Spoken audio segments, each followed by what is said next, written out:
Ministries YouTube ചാനലിലേക്ക് ഏവർക്കും സ്വാഗതം. നമ്മൾ മനുഷ്യൻ്റെ ലാസ്റ്റ് ഡേയ്സിനെ കുറിച്ചും ഒക്കെയുള്ള ചിന്തകളായിരുന്നു കഴിഞ്ഞ ദിവസങ്ങളിലൊക്കെ ചെയ്ത്.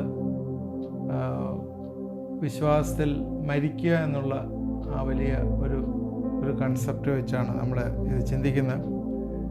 ഗ്രേസ്ഫുള്ളായിട്ട് നമ്മുടെ ഏജിങ് പ്രോസസ്സ് നടക്കണം എന്നുള്ളതാണ്. പലതരമായിട്ടുള്ള വേദനകൾ കൂടിയാണ് മനുഷ്യർ പോകുന്നത്. കാരണം വികലമായ ചിന്തകളാണ് ജീവിതത്തെക്കുറിച്ച് പലപ്പോഴും ഉള്ളത്. ശുഭാപ്തി വിശ്വാസത്തോടെ ജീവിതം മുന്നോട്ട് നയിച്ചാൽ ഈ വിൻ്റർ സീസൺ, ഇല പൊഴിയുന്ന കാലം എന്ന് പറഞ്ഞാൽ നമ്മുടെ ഓൾഡ് ഏജ് നമ്മൾ സന്തോഷത്തോടെ കഴിച്ചു കൂട്ടാനായിട്ട് സാധ്യമാകും എന്നുള്ളതാണ്. പ്രായം എന്ന് പറയുന്നത് ഒരു റിലേറ്റീവ് ടേമാണ്. അത് എന്താണ് റിലേറ്റീവ് ടൈം എന്ന് പറയുന്നത്? നമ്മുടെ മനസ്സാണ് പ്രായം. മനസ്സിൽ നമ്മൾ ഇപ്പോൾ 60, 70, 80 വയസ്സൊക്കെ ആയാലും മനസ്സിൽ നമ്മൾ യങ്ങായിരുന്നു കഴിഞ്ഞാൽ നമ്മൾ ഒരിക്കലും പ്രായമാകുന്നില്ല എന്ന് തന്നെ നമുക്ക് പറയാനായിട്ട് പറ്റും. അതുകൊണ്ട് ഈ ഒമേഗ ഡേയ്സിൽ നമ്മൾ എന്താണ് നട്ടിട്ടുള്ളത് അതാണ് നമ്മൾ പ്രാപിക്കുന്നത്. എന്ന് വെച്ചാൽ നമ്മൾ സാറിന് അറിയാം, വിതയ്ക്കുന്നതാണല്ലോ കൊയ്യുന്നത്. എന്താണ് നമ്മൾ നട്ടിട്ടുള്ളത് അതാണ് നമ്മൾ പ്രാപിക്കുന്നത്. ഗലാത്യർക്ക് എഴുതിയ ലേഖനം 6-ാം അധ്യായത്തിലെ 8-ാം വാക്യത്തിൽ, ജഡത്തിൽ വിതയ്ക്കുന്നവൻ ജഡത്തിൽ നിന്ന് നാശം കൊയ്യും, ആത്മാവിൽ വിതയ്ക്കുന്നവൻ ആത്മാവിൽ നിന്ന് നിത്യജീവനെ കൊയ്യും. അതുകൊണ്ട് നമ്മൾ എന്താണ് വിതയ്ക്കുന്നത് അതാണ് നമ്മൾ കൊയ്യുന്നത്. ചില ആളുകളൊക്കെ വിചാരിക്കും, എന്താണ് ഞാൻ ഇതുവരെയും ഒക്കെ ചില കാര്യങ്ങളൊക്കെ ഇങ്ങനെയൊക്കെ ആയിപ്പോയി, ഇനി എന്താകും എന്നൊക്കെയുള്ള ചില ചിന്തകളുണ്ട്. എന്ന് വെച്ചാൽ ഇതുവരെ എനിക്ക് ജീവിതത്തിൽ വേണ്ട രീതിയിൽ ജീവിക്കാനായിട്ട് പറ്റിയില്ല എന്നൊക്കെ ചിന്തിക്കുന്ന ചില ആൾക്കാരുണ്ട്. നിങ്ങളുടെ സമയമൊന്നും കഴിഞ്ഞു പോയിട്ടില്ല, എന്നാൽ ഇതുവരെയും നിങ്ങളുടെ ജീവിതത്തിൽ വേണ്ട രീതിയിൽ വിതയ്ക്കാനായിട്ട് പറ്റിയില്ലെങ്കിൽ ഇനിയെങ്കിലും അത് ചെയ്യാനായിട്ട് ശ്രദ്ധിക്കുക. നല്ല കാലത്ത് എന്താണ് കുടിച്ച് കൂത്താടി ഒക്കെ നടന്നിട്ടുണ്ടെങ്കിൽ അതിൻ്റെ അവസാനം എന്തായി തീരും എന്ന് നമുക്ക് ചിന്തിക്കാവുന്നതല്ലോ. ഒരിക്കൽ ഒരാളിങ്ങനെ പറയുമായിരുന്നു, പുക വലിച്ചാൽ രാത്രിയിൽ കള്ളൻ വരത്തില്ല. പുക വലിച്ചാൽ രാത്രിയിൽ കള്ളൻ വരത്തില്ല എന്ന് പറഞ്ഞാൽ എന്താ മനസ്സിലാക്കുന്നത്? പുകവലി കൂടിക്കഴിയുമ്പോൾ എന്ത് ചെയ്യും? രാത്രിയിൽ ഇരുന്ന് ചുമച്ചുകൊണ്ടേയിരിക്കും. ചുമയ്ക്കുമ്പോൾ രാത്രി ഒന്നും ഉറങ്ങത്തില്ല, അന്നേരം കള്ളം വരത്തില്ല എന്നുള്ള ഒരു തിങ്കിങ്ങാണ്. അതുകൊണ്ട് എന്താണെന്ന് വെച്ചാൽ ജീവിതത്തിൽ ഇങ്ങനെയൊക്കെയുള്ള പല അഡിക്ഷൻസിനകത്തും അകപ്പെട്ടു പോയി ജീവിതം നശിച്ചു പോയിട്ടുള്ള ഒരുപാട് വ്യക്തികൾ ഉണ്ട്. അതുകൊണ്ട് അവർക്ക് വേണ്ട രീതിയിൽ ഫർദറായിട്ടുള്ള നല്ല ഗ്രേസ്ഫുള്ളായിട്ടുള്ളൊരു ഏജിങ് പലപ്പോഴും ആകത്തില്ല. രോഗങ്ങളാലെ പ്രയാസങ്ങളൊക്കെ ആയി ഇരിക്കുന്നതായിട്ട് കാണും. മനുഷ്യനെ സംബന്ധിച്ചിടത്തോളം മനുഷ്യൻ്റെ പ്രായം എന്ന് പറയുന്നത്, ഇപ്പം നമുക്കറിയാം 70-80 വയസ്സ് വരെയൊക്കെ ആൾ സാധാരണയൊക്കെ നോർമലി ജീവിക്കുന്നുണ്ട്. എന്നാൽ ദൈവം മനുഷ്യനെക്കുറിച്ച് ആഗ്രഹിച്ചിരിക്കുന്ന പ്രായം എന്ന് പറയുന്നത് 120 സംവത്സരമാണ്. മനുഷ്യൻ നീ ജഡമാകുന്നത് നിൻ്റെ ആയുസ് 120 സംവത്സരം എന്ന് ദൈവം ഉൽപ്പത്തി പുസ്തകം 6-ാം അധ്യായത്തിലെ നമ്മളോട് സംസാരിച്ചിട്ടുണ്ട്. എന്നാൽ സങ്കീർത്തനം 90 വന്നു കഴിയുമ്പോൾ മോശ ആ കേഴ്സ്ഡ് ജനറേഷൻ എന്ന് പറഞ്ഞാൽ ശാപം വന്നിരിക്കുന്ന ആ ജനറേഷനിൽ വെച്ചാണ് പറയുന്നത്, നിങ്ങളുടെ സംവത്സരം 70, ഏറെയായാൽ 80 സംവത്സരം. എന്നാൽ മോശയുടെ ജീവിതം നമ്മൾ എടുത്തു നോക്കിയാൽ മോശ 120 വയസ്സിലാണ് മരിക്കുന്നത്. എന്നാൽ ആവർത്തന പുസ്തകം 34-ന്റെ 7-ാം വാക്യത്തിൽ പറയുന്നത് ഇങ്ങനെയാണ്, അവൻ്റെ കണ്ണ് മങ്ങാതെയും അവന് പ്രത്യേകിച്ച് അസുഖങ്ങളൊന്നും ഇല്ലാതെയും ഇരുന്നു. ആ മലയുടെ മേളിൽ കയറിപ്പോവുക എന്നൊക്കെ പറയുന്നത് ആരോഗ്യമില്ലാതെ കയറിപ്പോകാനായിട്ട് പറ്റുകയില്ല. അതുകൊണ്ട് എന്താ ചെയ്തത്? Moses went to be with Lord after finishing his job. അവൻ്റെ ജോലി, അവനെ ഏൽപ്പിച്ച മിഷൻ, അവൻ്റെ ദൗത്യം നിർവഹിച്ചതിന് ശേഷം മോശ ദൈവത്തിൻ്റെ അരിയിലേക്ക് പോയതായിട്ട് നമ്മൾ കാണുന്നു. നമ്മളും അതുപോലെ തന്നെയാണ്. We are not under curse. നമ്മളിപ്പോഴും കേഴ്സിൻ്റെ കീഴിലല്ല. അതുകൊണ്ട് നമ്മൾ കേഴ്സിൻ്റെ കീഴിലാവുമ്പോഴാണ് നമ്മുടെ ആയുസ്സൊക്കെ കുറയുന്നത്. അതുകൊണ്ട് പ്രായമായിരിക്കുന്നവർ വറിയേണ്ട ആവശ്യമില്ല. ഏജ്ഡ് ഗ്രേസ്ഫുള്ളായിട്ടുള്ള ഏജിങ്ങിൽ പോകാനായിട്ട് അബ്രഹാമിലുള്ള അനുഗ്രഹങ്ങളെല്ലാം ദൈവം നമ്മൾക്ക് തന്നിരിക്കുന്നു. ഞാനൊരു വാക്യം വായിച്ച് കേൾപ്പിക്കാം. ഗലാത്യർ 3:14 ഇങ്ങനെ എഴുതിയിരിക്കുന്നത്, അബ്രഹാമിൻ്റെ അനുഗ്രഹം ക്രിസ്തുവേശുവിൽ ജാതികൾക്ക് വരേണ്ടത് നാം ആത്മാവെന്ന വാഗ്ദത്ത വിഷയം വിശ്വാസത്താൽ പ്രാപിപ്പാൻ തന്നെ. അതുകൊണ്ട് ആത്മാവെന്ന വാഗ്ദത്ത വിഷയം നമ്മൾ പ്രാപിച്ചിട്ടുണ്ടെങ്കിൽ അബ്രഹാമിൻ്റെ കൂടിയുള്ള അനുഗ്രഹം നമ്മളിലേക്ക് എത്തിയിട്ടുണ്ട്. അന്നേരം അബ്രഹാമിൽ കൂടിയുള്ള അനുഗ്രഹം എന്ന് പറഞ്ഞാൽ നമ്മുടെ ജീവിതത്തിലെ ദൈവത്തിൻ്റെ എല്ലാ നന്മകളും അനുഗ്രഹങ്ങളും നമ്മളുടെ മേലെ വന്നിരിക്കുന്നു. കാരണം എന്താണ്? നമ്മുടെ പാപത്തിന് വേണ്ടി ആണ് ക്രിസ്തു ശാപമായി തീർന്നത്. മരത്തിന്മേൽ തൂങ്ങുന്നവനെല്ലാം ശപിക്കപ്പെട്ടവൻ. അതുകൊണ്ട് നമ്മളെ അവൻ വിലയ്ക്ക് വാങ്ങി, ശാപത്തിൽ നിന്ന് നമ്മളെ വിലയ്ക്ക് വാങ്ങി ശാപം ഇല്ലാത്ത ഒരു അനുഭവത്തിലാണ് നമ്മളിപ്പോഴും ജീവിക്കുന്നത്. ഇതൊക്കെ പറഞ്ഞാലും നമ്മൾ ദീർഘകാല ജീവിതം നമ്മൾ ആഗ്രഹിക്കുന്നുണ്ടെങ്കിൽ പോലും നമ്മൾ പ്രാർത്ഥിക്കുമ്പോഴേ നമ്മുടെ ദീർഘായുസിനോടൊപ്പം തന്നെ ആരോഗ്യവും തരണമേ എന്ന് പ്രാർത്ഥിക്കണം. കാരണം ആരോഗ്യ പ്രശ്നങ്ങൾ ഇന്ന് ഒരുപാട് പേർക്കുണ്ട്. കാരണം ഇന്നത്തെ ലൈഫ് സ്റ്റൈല്, അതുമായിട്ട് ബന്ധപ്പെട്ട ഭക്ഷണങ്ങൾ, അല്ലെങ്കിൽ ഈ നമുക്കറിയാം ഈ വെജിറ്റബിൾസ് കഴിക്കുന്നവരായാൽ പോലും, അല്ലെങ്കിൽ നോൺ വെജിറ്റേറിയൻസ് ആയാൽ പോലും എല്ലാത്തിലും ഇന്ന് എന്തെങ്കിലുമൊക്കെ കലർപ്പുകളും മായവും അല്ലെങ്കിൽ ഇൻസെക്ടിസൈഡ്സ് ഇങ്ങനെയൊക്കെയുള്ള കാര്യങ്ങളുമൊക്കെ ഉള്ളതുകൊണ്ട് മനുഷ്യൻ്റെ ആയുസ് എന്തെങ്കിലുമൊക്കെ അസുഖങ്ങളൊക്കെ വന്ന് പ്രയാസമായി തീരുന്നുണ്ട്. യൂട്യൂബിനകത്ത് പ്രെയർ റിക്വസ്റ്റുകളൊക്കെ ധാരാളം വരുന്നുണ്ട്. അനേകം ആൾക്ക് വേണ്ടി പ്രാർത്ഥിക്കാനായിട്ടുള്ള പ്രെയർ റിക്വസ്റ്റുകളൊക്കെ അയച്ചു തരുന്നുണ്ട്. ഇതൊക്കെ കാണിക്കുന്നത് എന്താണെന്ന് ചോദിച്ചാൽ മനുഷ്യൻ്റെ ആരോഗ്യനില ഇന്ന് വഷളായിക്കൊണ്ടിരിക്കുന്ന ഒരു കാര്യമാണ്. ആദ്യകാലത്ത് ദൈവം ആയുസ് കൊടുത്തിരിക്കുന്ന വ്യക്തിത്വങ്ങൾ ബൈബിൾ കാണുന്നവർക്കൊക്കെ നല്ല ആരോഗ്യത്തോടു കൂടി അവരുടെ മിഷൻ ചെയ്തതായിട്ട് കാണുന്നു. നമ്മൾ നേരത്തെ പറഞ്ഞു, മോശയുടെ കാര്യം, യോശുവയുടെ കാര്യമായാലും അങ്ങനെയാണ്, കാലേബിൻ്റെ കാര്യമായാലും അങ്ങനെയാണ്. ആ സമയങ്ങളിലൊക്കെ അവരൊക്കെ തന്നെ ദൈവത്തിൽ ആശ്രയിച്ചവർക്ക് ആരോഗ്യ പ്രശ്നങ്ങൾ അധികം ഇല്ലായിരുന്നു എന്ന് നമ്മൾ കാണുന്നു. 2 ശമൂവേൽ 19-ാം അധ്യായത്തിൻ്റെ 32 മുതൽ 37 വരെയുള്ള വാക്യങ്ങളിൽ ബർസില്ലായി എന്ന് പറഞ്ഞ ഒരു വ്യക്തിയെ നമുക്ക് കാണാം. ഏകദേശം 80 വയസ്സ് പ്രായം ആയിട്ടുണ്ട്. അവന് വെൽത്തിമാൻ, അവന് നല്ല പണമുള്ള ഒരു മനുഷ്യനായിരുന്നു. അവൻ മഹാധനികനായിരുന്നു എന്നാണ് ബൈബിളിൽ എഴുതിയിരിക്കുന്നത്. എന്താണ് അവൻ ചെയ്തത്? അവന് ദാവീദിന് ഭക്ഷണം അയച്ചു കൊടുത്തു എന്നുള്ള ഒരു കാര്യമാണ് ചെയ്തത്. ദാവീദിന് എന്തിനാണ് ഭക്ഷണമുള്ളത് അയക്കുന്നത്? മത്സരബുദ്ധിയായിട്ടുള്ള ദാവീദിൻ്റെ മകനായ അബ്ശലോം മൂലം ദാവീദ് കഷ്ടത്തിലായി. ദാവീദ് അഭയാർത്ഥിയെപ്പോലെ ഇങ്ങനെ പലയിടത്തായിട്ട് അലഞ്ഞു നടക്കുകയാണ്. ആ സമയത്ത് ദാവീദിന് ഭക്ഷണം കൊടുത്ത ബർസില്ലായിയാണ്, മഹാധനനായ ബർസില്ലായി. എന്നാൽ അബ്ശലോം മരിച്ചത് നമുക്കറിയാം, ഒരു ട്രാജിക്കായിട്ടുള്ളൊരു മരണമായിരുന്നു. എന്നാൽ അതിനുശേഷം ദാവീദ് കൊട്ടാരത്തിൽ ചെന്ന് അവിടെ നിന്നപ്പോൾ ബർസില്ലായി ചെയ്ത ഉപകാരത്തിന് വേണ്ടി തിരിച്ച് സഹായിക്കാനായിട്ട് ദാവീദ് തീരുമാനിച്ചു. അങ്ങനെ യെരുശലേമിലെ കൊട്ടാരത്തിലേക്ക് ചെല്ലാനായിട്ട് ക്ഷണിച്ചു കഴിഞ്ഞപ്പോൾ ആ 2 ശമൂവേൽ 19-34 വാക്യത്തിൽ പറയുന്നത്, ഞാൻ രാജാവിനോട് യെരുശലേമിൽ വരുന്നത് എന്തിന്? ഞാൻ എത്ര നാൾ ജീവിച്ചിരിക്കും? എനിക്കിന്ന് 80 വയസ്സായിരിക്കും. നല്ലതും ആകാത്തതും എനിക്ക് തിരിച്ചറിയാമോ? ഭക്ഷണപാനീയങ്ങളുടെ സ്വാദറിയാമോ? സംഗീതക്കാരുടെ സ്വരം എനിക്ക് കേട്ട് രസിക്കാമോ? അടിയൻ യജമാനായ രാജാവിന് ഭാരമായി തീരുന്നത് എന്തിന് എന്ന് ചോദിച്ചു. രാജാവ് ബർസില്ലായിയെ അഭിനന്ദിക്കാനും അല്ലെങ്കിൽ അദ്ദേഹത്തോട് കൂടെ നിൽക്കാനും എന്തെങ്കിലും സഹായം ചെയ്യാനായിട്ട് വിളിച്ചു കഴിഞ്ഞപ്പോൾ ഇങ്ങനെയുള്ളൊരു ചിന്തയാണ് ബർസില്ലായിക്ക് വന്നത്. ഇത് പറയാനുള്ള കാര്യം എന്ന് വെച്ചാൽ, ഇന്ന് ആളുകളുടെ ഇടയിൽ ഇങ്ങനെയൊക്കെയുള്ള ചിന്ത ഇരിക്കുമ്പോൾ അവിടെ മൈൻഡ് സെറ്റ് തന്നെ ഇന്ന് ഞാൻ പ്രായമായി, അയ്യോ ഇനി എന്നെ കൊണ്ടൊന്നും പറ്റത്തില്ല എന്നൊക്കെയുള്ള മൈൻഡ് സെറ്റ് തന്നെ ചിലപ്പോഴും അവരെ ഡീഗ്രേഡ് ചെയ്ത് പോകാനായിട്ട് ഇടവരുത്തുന്നുണ്ട് എന്ന് നമ്മൾ മനസ്സിലാക്കും. വേറൊരു കാര്യം നമ്മൾ കാണുന്നത്, ഈ ഗ്രേസ്ഫുള്ളായിട്ടുള്ള ഏജിങ്ങിന് ആവശ്യമുള്ള കാര്യങ്ങളെക്കുറിച്ച് നമ്മൾ സംസാരിക്കും. വേറെ കാര്യം നെഗറ്റീവ്സ് ആയിട്ടുള്ള കാര്യങ്ങളായി പറയുന്നത്, ആരോഗ്യ പ്രശ്നങ്ങൾ കഴിഞ്ഞ് വേറൊരു കാര്യം എന്ന് പറഞ്ഞാൽ എംപ്റ്റിനെസ്സാണ്, ഒഴിഞ്ഞ കൂട്. ഇന്ന് മക്കളൊക്കെ മാരീഡായി വിദേശത്തോ പല സ്ഥലങ്ങളിലോ ഒക്കെ ജോലിയാണ്. അപ്പനും അമ്മയും മാത്രമേ ഭവനത്തിലുള്ളൂ, വേറെ ആരുമില്ല. പണ്ടൊക്കെ ആണെങ്കിൽ വലിയ പ്രയാസമായിരുന്നു. എന്നാൽ ഇപ്പോഴ് അറ്റ്ലീസ്റ്റ് വാട്സാപ്പ് വഴിയും മറ്റുള്ള കമ്മ്യൂണിക്കേഷൻ മുഖാന്തരമൊക്കെ അവരെ കാണുകയും സംസാരിക്കുകയും കൂടുതൽ സമയം സ്പെൻഡ് ചെയ്യുകയൊക്കെ ചെയ്യാൻ പറ്റും. എന്നാൽ പോലും ഒരു നിരാശയുടെ ഘട്ടങ്ങൾ പലപ്പോഴും വരും, കുഞ്ഞുങ്ങൾ കൂടെ ഇല്ലല്ലോ എന്നുള്ളത്. എന്നാൽ കുഞ്ഞുങ്ങൾ നോക്കാത്ത അപ്പന്മാരുണ്ട്, അങ്ങനെയുള്ള ആളുകളുണ്ട്, വലിയ നിരാശയിലിരിക്കുന്നവരുണ്ട്.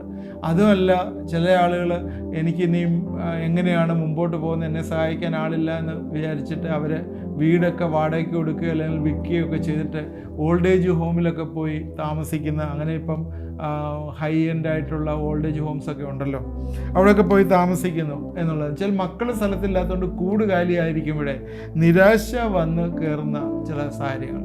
എന്നാൽ ചില ആളുകളുണ്ട്, ആ സമയങ്ങളിൽ അവർ ചില അഡിക്ഷൻസിലേക്കൊക്കെ പോകും. അഡിക്ഷൻസ് എന്ന് പറഞ്ഞാൽ ഇനിയിപ്പോൾ എനിക്കൊന്നും ചെയ്യാനില്ലല്ലോ, അതുകൊണ്ട് കുറച്ച് മദ്യമൊക്കെ ആകാം, കുറച്ച് ആൽക്കഹോൾ, അല്ലെങ്കിൽ വേറെ എന്തെങ്കിലുമൊക്കെ റിലേഷൻഷിപ്പ്, ഇങ്ങനെയൊക്കെയുള്ള കാര്യങ്ങളിലേക്ക് അകപ്പെട്ട ജീവിതം, ആ ജീവിതത്തിലുള്ള ഗ്രേസ്ഫുൾ ലിവിങ് അതങ്ങ് കളഞ്ഞിട്ട് പോകുന്ന അനുഭവങ്ങളും കാണുന്നുണ്ട്. എന്നാൽ ഒരു കാര്യം മനസ്സിലാക്കണം, സങ്കീർത്തനം 90 പറയുന്ന തലമുറ തലമുറയായി ദൈവം നമ്മുടെ സങ്കേതമാണ്. ദൈവത്തിന് പ്രായമൊന്നുമില്ല. ബൈബിളിൽ ഒരുപാട് വാക്യങ്ങളുണ്ട്. നമ്മളെ യെശയ്യാവ് 46:4 നിങ്ങളെ ചുമക്കും എന്നുള്ള, I will sustain U till your old age, നിങ്ങളെ ഞാൻ നിങ്ങളുടെ പ്രായത്തിൽ, വാർദ്ധക്യത്തിൽ നിങ്ങളെ ചുമക്കാം എന്നുള്ള വാഗ്ദത്തം. ഇങ്ങനെയൊക്കെയുള്ള വാഗ്ദത്തങ്ങൾ ദൈവത്തിൻ്റെ വചനത്തിലുണ്ട്. അത് നമ്മൾ മറന്നു പോയത്. രൂത്ത് 4:15 ഞാൻ നിങ്ങളുടെ വാർദ്ധക്യത്തിൽ നിങ്ങളുടെ പോഷകനായിരിക്കും എന്ന് പറയുന്നുണ്ട്. He will sustain you in the old age. ഈ ബൈബിളിൽ ഇങ്ങനെ ഒരുപാട് പ്രോമിസസ്, നമ്മളെ നിർത്താനായിട്ടുള്ള പ്രോമിസസ് ഒരുപാടുണ്ട്. 1 കൊരിന്ത്യർ 1:8-9 പറയുന്ന, ദൈവം പറയുന്ന ഇങ്ങനെയാണ്, അവസാനത്തോളം ഞാൻ നിങ്ങളെ ഉറപ്പിക്കും, ദൈവം വിശ്വസ്തനാണ്. സോ അതുകൊണ്ട് നമ്മളെ ദൈവം വിട്ടുകളയുന്നുമല്ല, വാർദ്ധക്യ സ്റ്റേജിൽ നമ്മളെ വിട്ടുകളയില്ല. ഗോഡ് വിൽ യൂസ് അസ്, നമ്മളെ ഉപയോഗിക്കും. നമ്മൾ എന്ത് ചെയ്യണം? We should be active and we have to give ourselves to God. ദൈവത്തിൻ്റെ സന്നിധിയിലേക്ക് നമ്മളെ വിട്ടുകൊടുക്കണം. ഒരു മനുഷ്യനെ സംബന്ധിച്ചിടത്തോളം പ്രധാനപ്പെട്ട 2 ദിവസങ്ങളുണ്ട്. ഒന്ന് ജനിച്ചു വീണ ദിവസം, അത് പ്രധാനപ്പെട്ട ദിവസമാണ്, ജനിച്ചു വീണ ദിവസം. രണ്ടാമത് ആളിൽ ചിന്തിക്കുന്നത് മരിച്ച ദിവസത്തെക്കുറിച്ചാണ്. എന്നാൽ അങ്ങനെയല്ല, അദ്ദേഹത്തിന് അത് എന്തിനാണ് ഞങ്ങൾ ഭൂമിയിൽ ജനിച്ചതെന്ന് തിരിച്ചറിയുന്ന ദിവസം. ഈ 2 ദിവസങ്ങളും പ്രധാനമാണ്. ചില ആളുകൾ ചോദിക്കും, എങ്ങനെയാണ് നിങ്ങളുടെ ജീവിതം, എങ്ങനെ ജീവിക്കുന്നു എന്ന് ചോദിച്ചാൽ അവർ പറയും, ജനിച്ചതുകൊണ്ട് ജീവിക്കുന്നു. ഞാൻ ജനിച്ചതുകൊണ്ട് ജീവിക്കുന്നു. ഇപ്പം എനിക്ക് ഭാര്യയുണ്ട്, 3-4 മക്കളുണ്ട്, 5-6 കൊച്ചുമക്കളുണ്ട്. എങ്ങനെയെങ്കിലുമൊക്കെ ജീവിതം അങ്ങ് തട്ടിപ്പോകുന്നു, അങ്ങനെ അങ്ങ് തീരണം എന്നൊക്കെയുള്ളൊരു ചിന്തയാണ് ഇന്നുള്ളത്. എന്നാൽ ദൈവം ആഗ്രഹിക്കുന്നത് അങ്ങനെയല്ല. നിങ്ങളെക്കുറിച്ച് ഒരു മിഷൻ, ദൈവം നിങ്ങളെക്കുറിച്ച് ഒരു കാര്യം, ഈ ലോകത്തിൽ നിങ്ങളെ ജനിച്ച് നിങ്ങൾ ഈ ലോകത്തിൽ വന്നതിൻ്റെ ഒരു പർട്ടിക്കുലർ ഉദ്ദേശമുണ്ട്. ആ ഉദ്ദേശം നടത്തിയെടുക്കണമെന്ന് ദൈവം നിങ്ങളെക്കുറിച്ച് ആഗ്രഹിക്കുന്നുണ്ട്. അപ്പോസ്തല പ്രവൃത്തി 2:17 ഇങ്ങനെയാണ് എഴുതിയിരിക്കുന്നത്, അന്ത്യകാലത്ത് അവൻ സകല ജഡത്തിന്മേലും ആത്മാവിനെ പകരും, നിങ്ങളുടെ പുത്രന്മാരും പുത്രിമാരും പ്രവചിക്കും, വൃദ്ധന്മാർ സ്വപ്നങ്ങൾ കാണും. ഇങ്ങനെയെല്ലാം ബൈബിളിൽ എഴുതിയ വാക്യങ്ങളുണ്ട്. ആ 2 കൊരിന്ത്യർ 2:17. ഈ സ്വപ്നങ്ങൾ കാണുമെന്ന് പറയുന്നത് എന്താണ്? പേക്കിനാവ് കാണുമെന്നല്ല. ദൈവം നിങ്ങൾക്ക് ഒരു പുതിയ ദർശനം, ഒരു വിഷൻ, ഒരു പുതിയ സ്വപ്നം കർത്താവ് തരും എന്നുള്ളതാണ്. അതുകൊണ്ട് എന്തിനാണ് സ്വപ്നം തരുന്നത്? നിങ്ങളുടെ മിഷൻ അക്കംപ്ലീഷ് ചെയ്യാൻ. ദൈവം നിങ്ങളെക്കുറിച്ചൊരു ആഗ്രഹമുണ്ട്, അത് അക്കംപ്ലീഷ് ചെയ്യാൻ വേണ്ടിയാണ്. സങ്കീർത്തനം 92:14 വാക്യം, വാർദ്ധക്യത്തിലും അവർ ഫലം കായ്ച്ചുകൊണ്ടിരിക്കും, അവർ പുഷ്ടി പിടിച്ചും പച്ച പിടിച്ചുമിരിക്കും. They shall still bring forth fruit in the old age. They shall be fat and flourishing. അതുകൊണ്ട് നമ്മൾ വാർദ്ധക്യകാലത്ത് ഫലം കായ്ക്കും എന്നുള്ളത് മറന്നു പോകരുത്. Never retire your life. You can retire from your job. 55-ാം വയസ്സിലോ 58-ാം വയസ്സിലോ അല്ലെങ്കിൽ 60-ാം വയസ്സിലോ നിങ്ങളുടെ എംപ്ലോയ്മെൻറ്റിൽ നിന്ന് നിങ്ങൾ റിട്ടയർ ആവും. എന്നാൽ നിങ്ങളുടെ ജീവിതത്തിൽ നിന്ന് റിട്ടയർ ആവുന്നില്ല. Job is different and work, പ്രവൃത്തി എന്ന് പറയുന്നത് ജീവിതത്തിൻ്റെ ഒരു ദൗത്യമാണ്. Work is the life mission, job is different. അത് പ്രത്യേകിച്ച് ഓർക്കുക എന്നുള്ളതാണ്. നമ്മുടെ ബൈബിളിലെ ഒരുപാട് കാര്യങ്ങൾ എഴുതിയിട്ടുണ്ട്, നമ്മുടെ ഭാവിയെ കുറിച്ചും ഒക്കെയുള്ള കാര്യങ്ങൾ. പ്രധാനമായിട്ട് നമുക്ക് ചിന്തിക്കാൻ ഏറ്റവും കൂടുതൽ മനുഷ്യന് ബുദ്ധിയുള്ള സമയം എന്ന് പറയുന്നത് ഈ 50 വയസ്സ് കഴിയുമ്പോഴാണ്.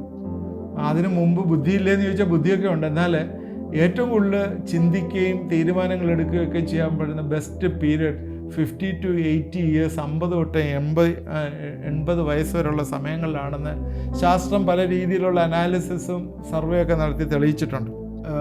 പ്രോവർബ്സ് 3-ാം അധ്യായത്തിൻ്റെ 13-ാം വാക്യത്തിൽ ഇങ്ങനെ എഴുതിയിരിക്കുന്നത്: ജ്ഞാനം പ്രാപിക്കുന്ന മനുഷ്യനും വിവേകം ലഭിക്കുന്ന നരനും ഭാഗ്യവാൻ.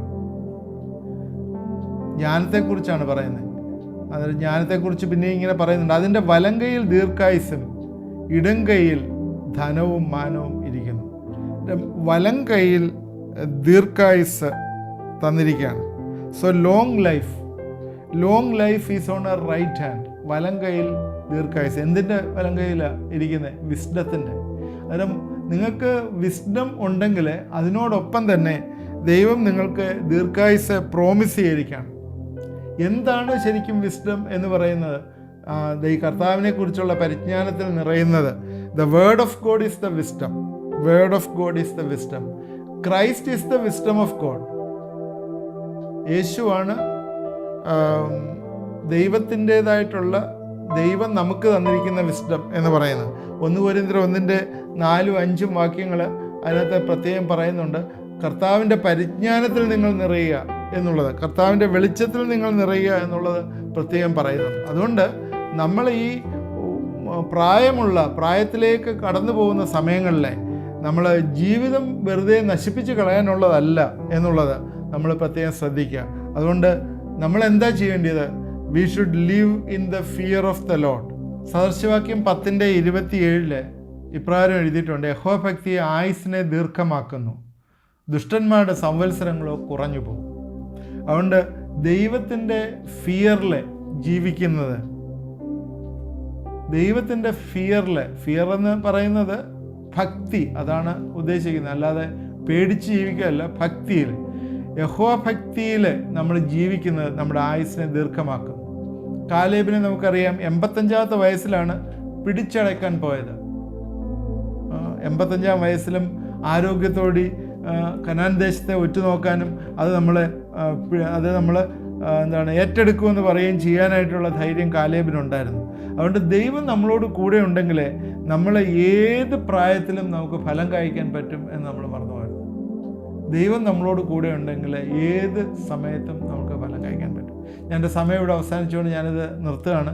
ഞാൻ എന്താ പറയാൻ ഉദ്ദേശിച്ചതെന്ന് വെച്ചാൽ, നമ്മുടെ വാർദ്ധക്യകാലങ്ങൾ, നമ്മുടെ ഒരു പർട്ടിക്കുലർ സമയം 50 വയസ്സൊക്കെ കഴിഞ്ഞ് റിട്ടയർമെൻറ്റ് കഴിഞ്ഞുള്ള സമയങ്ങളെ നമ്മൾ ഗ്രേസ്ഫുള്ളായിട്ട് ഏജിങ് പ്രോസസ്സിലേക്ക് നമ്മൾ കടക്കണം.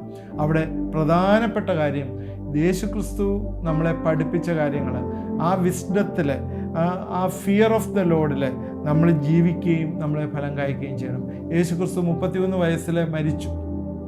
നമ്മൾ യേശുവിൻ്റെ മിഷനെക്കുറിച്ച് പഠിച്ചപ്പോഴേ നമ്മൾ പറഞ്ഞതാണ്. അവസാനം യേശു എന്തോ പറഞ്ഞത്? ക്രൂശിൽ കിടന്ന് ലാസ്റ്റ് പറഞ്ഞ വാക്ക് നമ്മൾ പ്രത്യേകം ശ്രദ്ധേയമാണ്: ഇറ്റ് ഈസ് ഫിനിഷ്ഡ്. എന്നെ ഏൽപ്പിച്ച മിഷൻ അവിടെ തീർന്നു എന്ന് യേശു പറയുന്നു. അതുപോലെ തന്നെ ഓരോരുത്തരെയും ഒരു മിഷൻ ഏൽപ്പിച്ചിട്ടുണ്ട്. അത് തീർക്കുമ്പോൾ ഗ്രേസ്ഫുള്ളായിട്ട് കർത്താവിലേക്ക് നമ്മളെ എത്തിച്ചേരുവാനായിട്ട് സാധ്യമാവും. അല്ലാതെ നമ്മൾ നിരാശയിലും പ്രത്യാശയില്ലാത്തവരോട്ടും നമ്മൾ ജീവിച്ച് നമ്മുടെ ആയുസ് നഷ്ടപ്പെടുത്തി കളയരുത്. ചില പ്രയാസങ്ങളൊക്കെ പല രീതിയിൽ വരാം. അവിടെയൊക്കെ തന്നെ ഈ ദൈവം നമ്മളോട് കൂടെയുണ്ട്.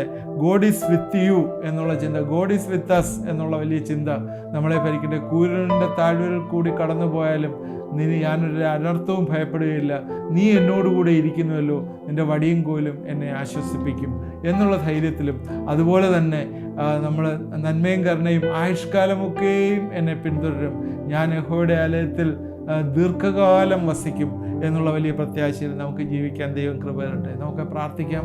എന്നോട് ചേർന്ന് നിങ്ങൾ പ്രാർത്ഥിക്കുമ്പോഴേ നിങ്ങളുടെ മനസ്സിലുള്ള പ്രയാസങ്ങളിൽ നിന്ന് ദൈവം വിടുവിക്കാനായിട്ട് ഇന്ന് പ്രാർത്ഥിക്കും. അതുപോലെ ആർക്കെങ്കിലും എന്തെങ്കിലും കമ്മ്യൂണിക്കേഷൻ എന്ന് മനസ്സിലാക്കുന്ന കുഞ്ഞുങ്ങളുമായിട്ടുള്ള ബന്ധത്തിലെ ചില പ്രയാസങ്ങൾ മാതാപിതാക്കളെ ഫേസ് ചെയ്യുന്ന അവർക്ക് വേണ്ടി ഇന്ന് പ്രാർത്ഥിക്കുന്നു. നിങ്ങൾ എന്നോട് ചേർന്ന് പ്രാർത്ഥിക്കണം. ദൈവം വലിയ അത്ഭുതങ്ങൾ, അടയാളങ്ങൾ ഈ ദിവസങ്ങൾ ചെയ്തു തരും. ദൂരെ ഇരിക്കുന്ന കുഞ്ഞുങ്ങൾക്ക് നിങ്ങളുമായിട്ട് സംസാരിക്കുകയും കമ്മ്യൂണിക്കേഷൻ മോശമായിരിക്കുകയും ചെയ്യുന്നവരൊക്കെ ഇനിയും ദൈവത്തിൻ്റെ കൃപയാൽ നിങ്ങളോട് സംസാരിക്കാനായിട്ടുമൊക്കെ തുടങ്ങുന്ന അവസരങ്ങളെ ദൈവം തരും. പ്രാർത്ഥിക്കാം. ദൈവമായ കർത്താവേ, ഈ രാത്രിയിൽ അടിയനോട് കേട്ടുകൊണ്ടിരുന്ന കർത്താവ് ഇത് വാച്ച് ചെയ്ത് എല്ലാവരെയും നിൻ്റെ കരങ്ങളിലേക്ക് സമർപ്പിച്ച് പ്രാർത്ഥിക്കുന്നു. നീ അനുഗ്രഹിക്കണമേ, സഹായിക്കണമേ. രോഗികളായി ക്ഷീണാവസ്ഥയിലിരിക്കുന്നവരെ അതിൽ നിന്ന് വിടുവിക്കണമേ. മനസ്സിലെ നിരാശ വന്നു കയറിയിരിക്കുന്നവർക്ക് പ്രത്യാശ കൊടുക്കണമേ എന്ന് പ്രാർത്ഥിക്കുന്നു. ഇനി മുമ്പോട്ടുള്ള ജീവിതം എങ്ങനെയെന്നൊക്കെ ചോദിച്ച് നിരാശയിലിരിക്കുന്നവരെ കർത്താവിൽ പ്രത്യാശ വയ്ക്കുവാൻ, ദൈവത്തിൽ പ്രത്യാശ വയ്ക്കുവാൻ കർത്താവെ നീ ബലം കൊടുക്കണമേ, ശക്തി കൊടുക്കണമേ എന്ന് പ്രാർത്ഥിക്കുന്നു. കുഞ്ഞുങ്ങൾ ദൂരദേശത്തിരിക്കുകയും അവരുമായിട്ട് കമ്മ്യൂണിക്കേഷൻ ഇല്ലാതെ ഇരിക്കുകയും ചെയ്യുന്ന ചില വ്യക്തിത്വങ്ങളെ ഇന്ന് രാത്രികാലം കർത്താവെ നിൻ്റെ കരങ്ങളിലേക്ക് ഏൽപ്പിച്ച് പ്രാർത്ഥിക്കുന്നു. നീ വലിയ റിലീസ് കൊടുക്കുകയും സഹായിക്കുകയും ചെയ്യണമേ, അനുഗ്രഹിക്കണമേ എന്ന് പ്രാർത്ഥിക്കുന്നു. കുഞ്ഞുങ്ങളൊക്കെ വിളിക്കുവാനും അവരോടൊപ്പം കർത്താവെ സന്തോഷിപ്പാനുള്ള അവസരങ്ങൾ ഈ ദിവസങ്ങൾ കൊടുക്കുകയും സഹായിക്കുകയും ചെയ്യണമെന്ന് പ്രാർത്ഥിക്കുന്നു. വാർദ്ധക്യപരമായ രോഗങ്ങളിലിരിക്കുന്ന, ഹെൽത്ത് ഇഷ്യൂസിലിരിക്കുന്ന പ്രിയപ്പെട്ടവരെ ഞങ്ങളെ ഏൽപ്പിച്ച് പ്രാർത്ഥിക്കുന്നു. ദൈവമേ, നിൻ്റെ വലിയ റിലീസ് ഈ ദിവസങ്ങൾ കൊടുക്കണമേ. നീ ആരോഗ്യം കൊടുക്കണമേ, ശക്തി കൊടുക്കണമേ. കർത്താവെ, വേറെ രീതിയിൽ ചിന്തിപ്പാനായി കർത്താവെ നാവിൽ നിന്ന് അനുഗ്രഹങ്ങളെ പറയുന്നവരായിരിക്കാനായിട്ട് അവരൊക്കെ ഇടവരുത്തുകയും സഹായിക്കുകയും ചെയ്യണമെന്ന് പ്രാർത്ഥിക്കുന്നു. പ്രാർത്ഥന കേട്ടോർത്ത് സ്തോത്രം. യേശുക്രിസ്തുവിന്റെ നാമത്തിൽ പ്രാർത്ഥിക്കുന്നു, കേൾക്കുമാറാണമേ. ആമേൻ. ഇത് വാച്ച് ചെയ്തവർക്കായിട്ടെല്ലാം നന്ദി. തുടർന്ന് ഇത് വാച്ച് ചെയ്യണം. നമ്മൾ വിശ്വാസത്തിൽ മരിക്കുക എന്നുള്ള ഒരു കാര്യമാണല്ലോ സംസാരിക്കുന്നത്. ഇനിയും തുടർന്നുള്ള എപ്പിസോഡിൽ നിങ്ങൾ വാച്ച് ചെയ്യണം. നിങ്ങളുടെ ഫ്രണ്ട്സിന് അയച്ചു കൊടുക്കണം. പ്രെയർ റിക്വസ്റ്റ് ഉണ്ടെങ്കിൽ ആ വാട്സാപ്പ് നമ്പറിൽ നിങ്ങൾ പോസ്റ്റ് ചെയ്യണം. നിങ്ങൾക്ക് വേണ്ടി പ്രാർത്ഥിക്കുന്നതായിരിക്കും. ദൈവം നമ്മളെ എല്ലാവരെയും അനുഗ്രഹിക്കും.